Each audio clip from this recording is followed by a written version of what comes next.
Yang mana nak cari motor bobber. Inilah dia, Benda Napoleon 250. Harganya tak sampai 22,000 on the road. Okay, saya bagi korang tengok dia bentuk. Lawa lah motor ni. Nampak? Tayar dia besar, body dia besar dan lawa. Nampak design dia.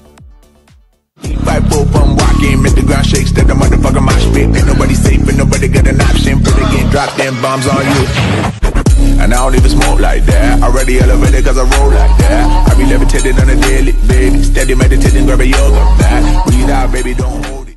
Dengan enjin 249cc dan speed single high cam. Guys, motor ni datang dengan slipper clutch. Meter lawa sangat, pakai color digital meter. Lampu depan, signal depan, lampu belakang, signal belakang. Semua pakai fully LED guys. Kunci pakai kunci biasa. Kalau kita nak start motor ni, bukan sini tau, bukan depan sini, tapi sebelah kiri. Nampak? Ada tempat cucuk kunci. Cucuk aja, lepas tu kita start. Ketinggian seat motor ni ada 748mm. Tak tinggi sangat lah, saya pun boleh duduk. Tempat storage tak ada. Tank minyak 9.5 liter. Nak cakap besar, tak besar lah. Nak cakap kecil, okey lah, tengah, middle range.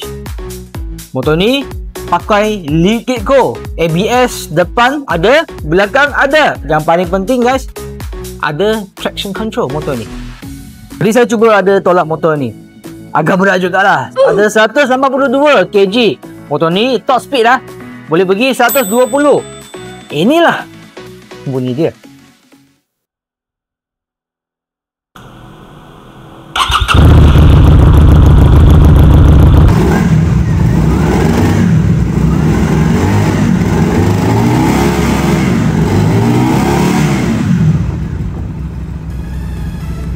Kelebihan motor ni, design dia macam motor-motor Altai.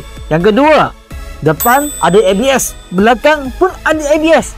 Ada traction control lagi. Yang paling penting, meter dia pakai TFT, digital meter, ada color. Jadi kita kalau nak tengok fungsi-fungsi motor ni, boleh tengok dalam meter ni.